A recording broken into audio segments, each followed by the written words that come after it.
it was a really good time in my life. Honestly, best times of my life were college. Like especially at UCR, it was fucking phenomenal. So while I'm there, it's summer. It's in Riverside, 120 fucking degrees. The campus is one of the largest UCs, and there's a lot of walking. Every day I was like walking miles in the heat. Like I'd park my motorcycle and I'd have to walk like miles to because I didn't mention this, but I drove solely a motorcycle for years. Like ever since I got my license, I had like five bikes, and I crashed all of them. No, I mean, I got in quite a few crashes. I got in this crazy crash when I was 20, and I lost my thumb. It was like, Wait, what? yeah, it was hanging on by a tendon, and it was like, and that's why I have this scar here. But anyway, I also I broke my scapula and my clavicle and ruptured my acromioclavicular joint. And yeah, and I thought I was dead. I just remember, so I was really high. I was really high. I hit a speed bump at 100 miles an hour because on a normal like 50-mile-an-hour road on a motorcycle, you can get to 100 miles an hour real quick and then get back to 50. So it's not unusual to be going 100 miles an hour on a 50-mile-an-hour road. But this is a road that I wasn't familiar with, and the 50-mile-an-hour road turned into a residential. And because of that, people were known to speed there, and because of that, they installed these crazy speed bumps. And this crazy speed bump nearly killed me, and I hit it, and I flew, and yeah, I was separated from my bike. I just like I thought I was dead. I thought I was dead, and then I hit the floor, and my bike was like 100 feet away from me. It slid, and like I stand up, and like I'm like this. And like people here, because it's a residential, right? So Yeah. there are houses on either side, and people are like coming out of their houses because they hear this like what sounds like an explosion, I'm sure. And I'm like walking towards my bike like this, and I bend down and pick my bike up, and I see my finger. It's just like, and I see my bones, and I'm like, oh no. And then I still try to pick my bike up because I'm scared shitless of the cops, because by this point I've gotten so many tickets, man, with my speedy fast car and my motorcycles, and so I'm looking around me, and these people are like looking at me like I'm nuts, and I'm like, is my back broken? And they're like, yeah. And I was like, someone should probably call an ambulance. And they said, we already did. And I'm like, okay. So I sat down on the curb, and like the adrenaline was just like, I wasn't in any pain at Sure. all. And then the ambulance got there, and I'm like joking with the EMTs because it was a guy and a girl. And I was like, you two are a cute couple. And let's like, and this is after my whole experience with like Adderall, and I've always been like against painkillers, so they were trying Yeah. to give me morphine in the ambulance. I was like, no, please don't give me any. And then I'm going through this weird spiritual thing too, right? At that time, so I'm like, no, I need to experience this pain because I'm meant to experience this pain. You know, this pain is going to make me a greater person. I know it's going to hit once the adrenaline goes, but yeah, it hit, and I was in quite a lot of pain. But I pushed through it, and I didn't ask for any painkillers. I cannot believe that you went from being this shy guy to becoming almost a neuroscientist in a way, right? I am a neuroscientist. I mean, I know we haven't got there, but Yeah. I mean, looking back at yourself, and you know how hard it is to. I mean, I don't know how hard it is, but I have to question: how hard is it to maintain your relationship, right, with with your girl, and to also be pursuing this super lofty goal, right, and going through all this, Yeah, it's definitely not without its difficulties for sure. I know I probably put her through a lot. I mean, she's put me through a lot too. You know, that's how relationships are. I'm sure you know. I know you know. yeah. But you know, she's been there the whole time, and I've been there for her. So, yeah. But yeah, no, and there's still a lot to go. You know, I still intend to go to medical school. Yeah. I haven't done that yet, and so that's 4 years right there that I'm not going to be able to give her any attention. And then after that, it's going to be residency, which is going to be another 4, 5, 6 years, depending on what I get matched into. You know, I was accepted to medical school after university, and I chose not to go for a couple of reasons. but we'll get there. So yeah, I'm doing this research, and it felt great, but and I was asked to continue doing the research. But anyway, I was going back to the 120 degree days in Riverside, walking miles. Yeah, that shit sucked. And then I'm walking in the lab one day, and this guy just zips past me, and boom! And I'm like, what the heck was that? He was on an electric skateboard. And I'm like, I had never seen one before. Like they're everywhere now. And then like, I had never seen one before. And I remember back to what my physics professor, Professor Anderson, was saying. He said, one day everyone is going to be riding electric skateboards because it is the most energy efficient method of transportation that exists. And this is before electric skateboards were a thing. This was like when I first started college. And he ended up dying. Rest in peace, man. That guy was super cool. Yeah, that guy was super cool. I really looked up to him. He was a freaking genius. But yeah, I saw this guy zip past me, and Professor Anderson had just died, and I was like, he was right, and I was like, man, I need to get one of those. Like, that is the most badass, most metal shit I have ever seen. He was going so fast, because I skateboarded all growing up. I was never good at it, but like I would bomb hills with Daniel and Michael, and like that was it was cool, but like that was really cool. I'm a gearhead, right? Right. I love going fast. My motorcycle is really fast. It's not something. Yeah, I've done some dumb things on that thing. It was the fastest production motorcycle until I think 2003. Or maybe it was 99. I don't know, something like that. It's an older bike, but it's got a race engine in it on top of that. So not only was it fast from the factory, but it's got a fully built race engine. It blows flames. It's fucking loud. It's badass. It's a complete drag bike without the extended swing arm, so it looks like kind of like a regular bike, but it doesn't sound like one. But it's called the Super Blackbird, if you're ever interested in looking. Heck yeah, dude. CBR 1100XX. I love that thing. Super comfortable too. Anyway,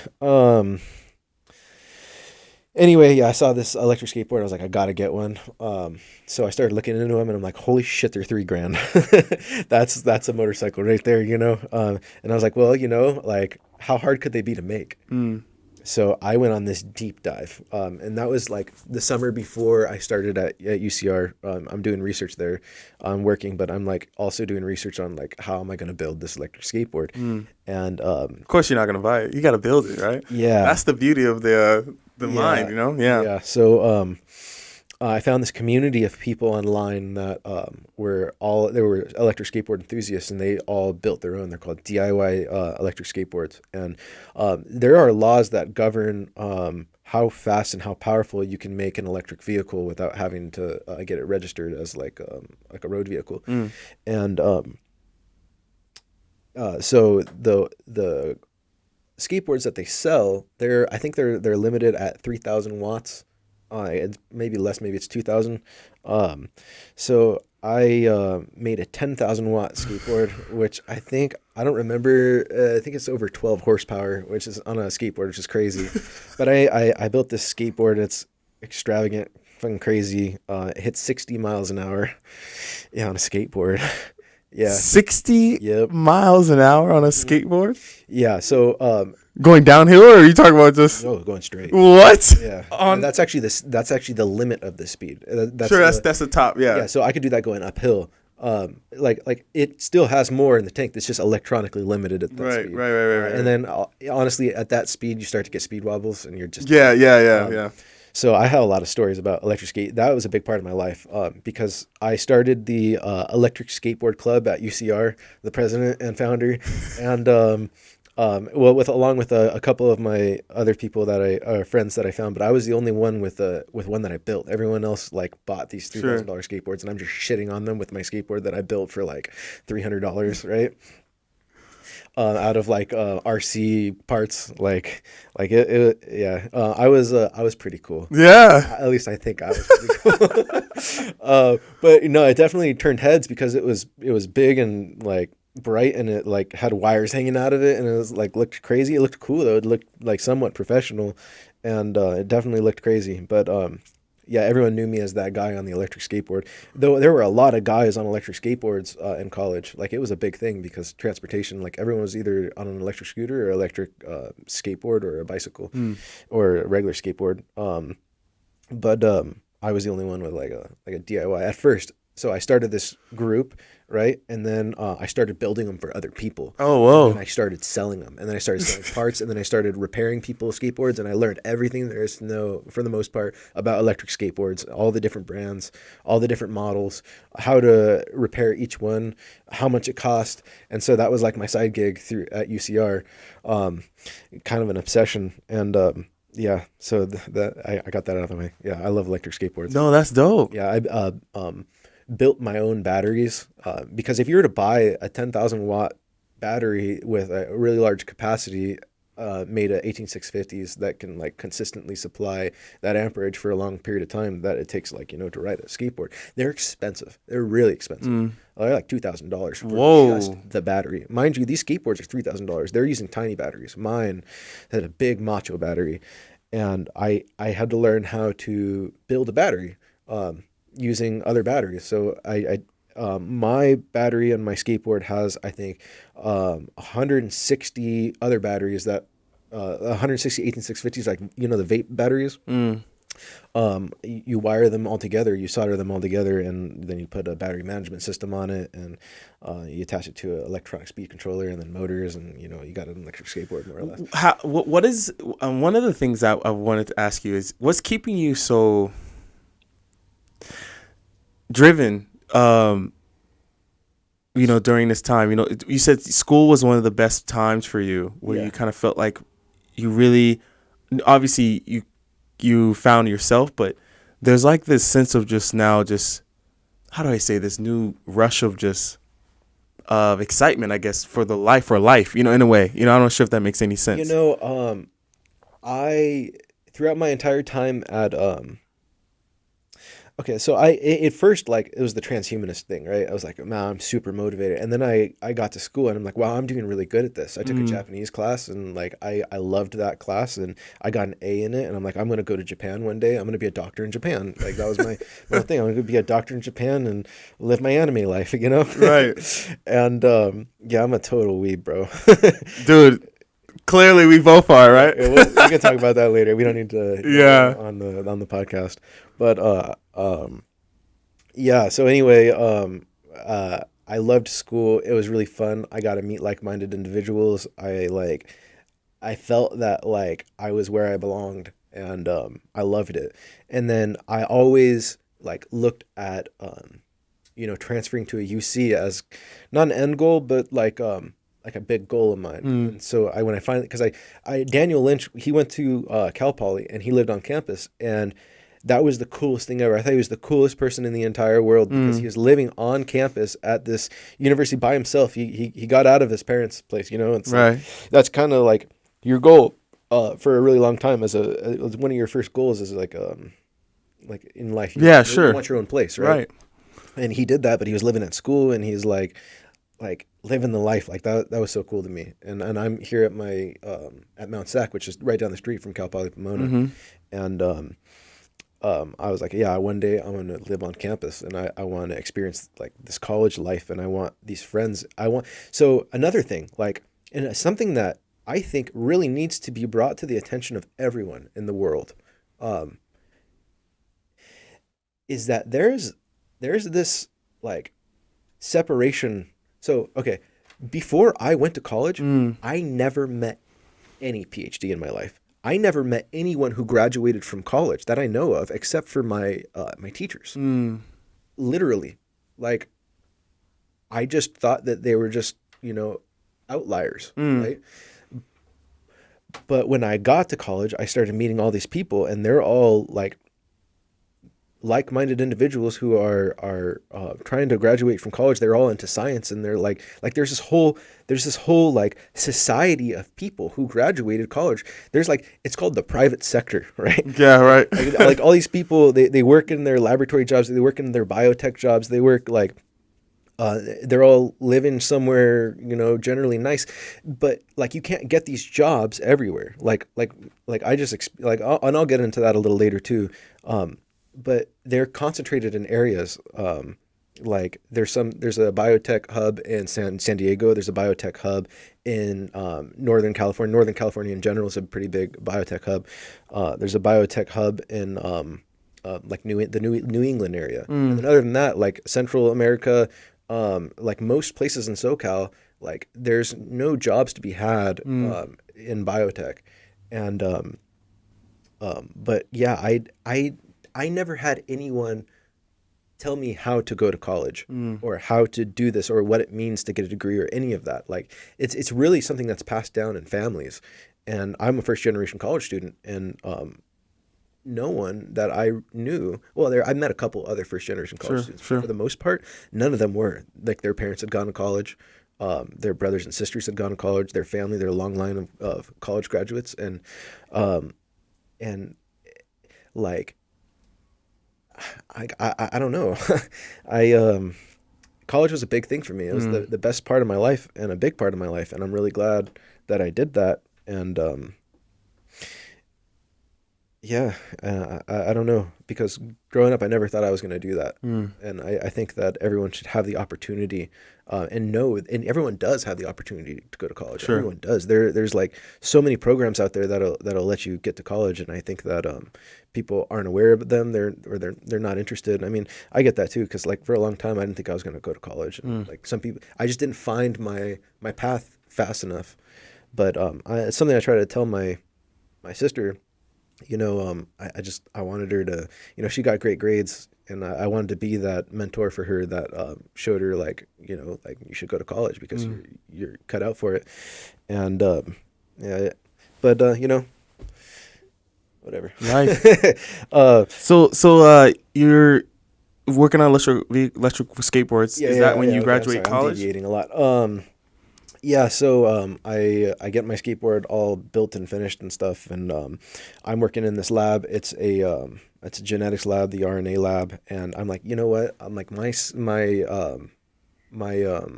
major is neuroscience. I'm here because I want to work on brains. I want to learn about brains. I want to learn more about neuroscience, and like all my classes, you know, are neuroscience. And I'm doing a lot of cool stuff in those classes, cool experiments and stuff. But I wanted to work in a neuroscience lab, and I got this opportunity to do so, and I took it. And I was working in the lab of Khalil Abdul Razak, and it was an auditory neuroscience lab, and it was doing like I was able to get my own project in that lab, which I didn't really have in the other lab. I was just kind of helping the graduate students out, but I had my own project where I was going to be first author, and I got to do brain surgery on mice. And, whoa. Yeah. And so the first thing I did in that lab was they had to make sure I was cut out for it, right? So right. I was aiding Go on.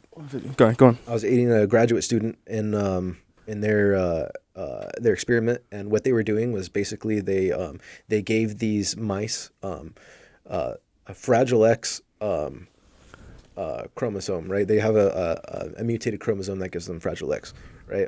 Fragile X syndrome. So they were funded by I don't know, the NIH or something, to do this research about Fragile X. And what they would do is they'd give these mice Fragile X, and then for some reason, when someone with Fragile X hears a really loud noise, sometimes they seize up and they have seizures, and sometimes they die. And so this experiment, they were putting these mice in the sound booth, and they were just blasting them with the loudest sound that they could. And then some died and some didn't. And they had these electrodes in their brain, and they were attached to computers that were monitoring their brain waves. And so basically, after they were exposed to the loud sound, they were done, and they were now trash, right? So we have these mice, whether they're dead or not, they need to be disposed of. So my job was to take all the living mice and kill them. And like me, you know, I'm an animal lover. I'm like, wow, like I really have to desensitize myself and you know, like kind of just shut the empathic part of my mind off, and I think that was kind of like a trial for me right there, because I had to kill like dozens of mice, and I would just come in and just kill mice. I'm like, that's what I'm doing. but eventually they gave me a project, and they had told me in the beginning that I would be getting this project, and it was to inject this enzyme into the brains of mice. And it was an auditory lab, so they were experts in the auditory cortex, and so and I was to become one too. And so that I was injecting this enzyme called chondroitinase into the auditory cortex of mice, because this enzyme degraded this extracellular matrix that ensheaths neurons that causes them to stop growing. So the idea was that if we can inject this enzyme that degraded this structure in the brain, it would cause learning, right? It causes branching of the neural pathways. Because this structure is stopping that from happening. So if we dissolve the structure, we see this branching. And so I was to determine the best method of administration of this drug and dosages. And so so I was just experimenting with dosages, different types of techniques of drilling into the brain and injecting into the brain, indwelling catheters, a bunch of different things. And that was the best thing I've ever done. I can't explain to you what it feels like to cut off an animal's skull cap, mess with their brain, cement the skull cap back on, and then watch them get better over the course of a week, and then just be a normal mouse again. Like, that's crazy. That's Did I make you uncomfortable? No, that's fascinating. Yeah, no, it really was. And that's with your two hands. Yeah, and these are the hands that I owned, honed my craft of like using a pipette and like it just goes back to my whole life of just doing like little stuff with electronics, playing guitars and playing guitar, making batteries, like putting together audio systems, like building computers, I'm like, yeah, this is what I want. This is what I wanted, because I want to be a neurosurgeon. I wanted this experience, and it was the best experience of my life. One of them. And, and then, so I'm supposed to be first author in this paper, right? I graduate. I'm still doing, I graduate. I'm still doing research, and then COVID hits. And when COVID hit, they took all non-essential personnel out of the school, out of the labs, and that ended my research, and I was never able to finish my project, and it was really, really, really, really, really, really, really, really, really sad. Yeah. But I was like, okay, well, I'm going to be going to med school now anyway, so I applied. I got in, and I didn't go. I didn't go for a couple of reasons. One was because I had this opportunity to get this really kick-ass job in a laboratory, and I wanted to experience working in the industry. Yeah. And see what I could do with my degree. And that's good to put on your resume, dude. Like, yeah, for sure. And another was because my girlfriend was, we were cohabiting like our space, and like we were depending on each other to pay rent, because we were living on an apartment off campus but really close to campus. And we moved out together, like this is our first place together, and I didn't want to see her move back in with her parents. I knew, like, she made that place a home, right? Like we had like decor and stuff, and like we had our cat, and I didn't want to take that away from her. So, I'm not blaming her or anything, I just, I was like, okay, well, let's take some time. I'll get this job, and you can set yourself up, to, make enough money to do it on your own. We can find a situation where, you can live comfortably while I go off to medical school, because, I'm going to be somewhere else in a different state, in this case, a different country. But, wait, did you get accepted into Japan medical school? No, I'm about to say, like, wait, what? No, so I took the easy way out, because COVID hit, there were some schools that were waiving the need to take the MCAT. And the MCAT is an 8.5 hour test Yeah. that you have to study for forever. And it's like, and I was like, if I can just bypass that and go to the school in the Caribbean, which is the best school in the Caribbean, they waived it. And I was like, it's like they are SGU, St. George's University. They are the single largest provider of U.S. medical doctors in the world. They are the biggest medical school with like the most students that graduate and become doctors. And so I was like, I want to go there. And it's a beautiful school. It's on the island of Grenada. Grenada. Yeah. And it's like it's a beautiful place. It's a beautiful Caribbean island. Like I can just chill on the beach. Like their campus is amazing. They have this. I'm really big on the gym, so they have this gym that overlooks the ocean, and they have this study area that overlooks the ocean, and they have like study areas on the beach. And it's like a beautiful place. The water is crystal clear, and it's like, I want to go there. Like I don't care if it's the Caribbean. Not only do I not have to take the MCAT, I can live in paradise for 2 years. And I've never been out of the country. So I was like, this is my opportunity to do that. And but looking back, maybe it's a good thing that I didn't go there, because I could go to somewhere better. Yeah. I could definitely go somewhere better. But so I started working that job that I mentioned. It was the world's largest COVID lab in Santa Clarita, California, and it was really good money, a lot more money than I'd be making anywhere else. It was a great opportunity. I was like, how can I pass this up? So started working there. I was actually the first person hired, because I was like actively applying for jobs like crazy at the time, just to see what I could get. And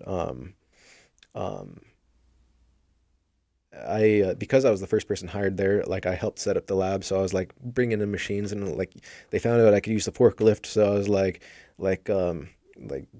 putting stuff in their warehouse and stuff. And I didn't mention I was a assistant manager at a machine shop when I was in college at one point. And so I learned how to use a forklift there, and I also learned how to do 3D modeling. And stuff. Wow. Yeah, which helps me now. Like I'm really geeky about my 3D printer, and I'm like making stuff, and because I can make parts for cars, and I can make parts for bikes, and parts for my skateboard, and But anyway, So you grinded the job.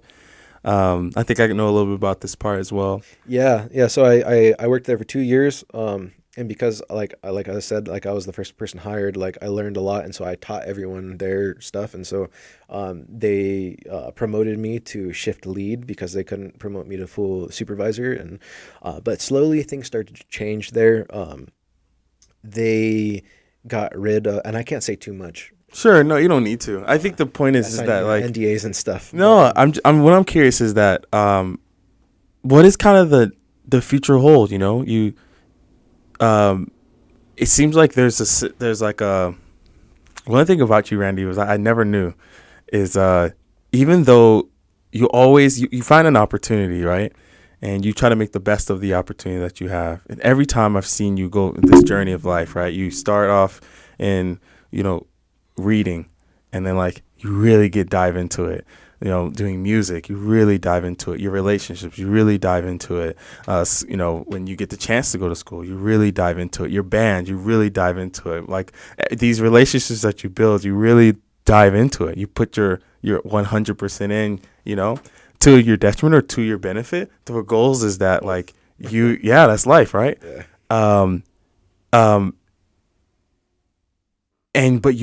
It's like you scale. Like you always scale. Like it's really, really cool. I never knew what struggle you kind of went through internally, and what you had to conquer and get over to kind of be able to feel good about yourself where you're at right now. Yeah. I never knew that you had this internal battle of like not really knowing your purpose, who you are, at such a young age. Like, geez, like contemplating life, what it's about. And to see you now in a position where you kind of have a better grasp of just who you are, and the second wind, right? The second, like, all right, new fresh start, new place to, okay, what is the kind of goals now? What's the dreams? What are you fighting for? What do you want out of life? Um, well, I still want to be a neurosurgeon.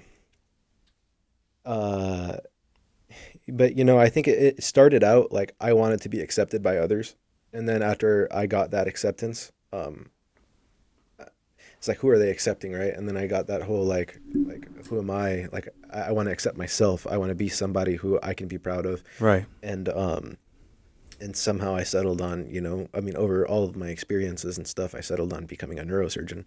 And whether or not I become a neurosurgeon, like I don't know, that's just my goal. Like I honestly, I kind of want to just help people. I that's something that my uncle taught me. He did this crazy thing, which is super dangerous, but whenever there was somebody stranded on the side of the road, he would pull over and he would find out what's wrong with them and he would fix their shit. And like on the spot, there was this one time he used, this chick's, belt snapped on her car, and, he used two staples and her underwear to, mend the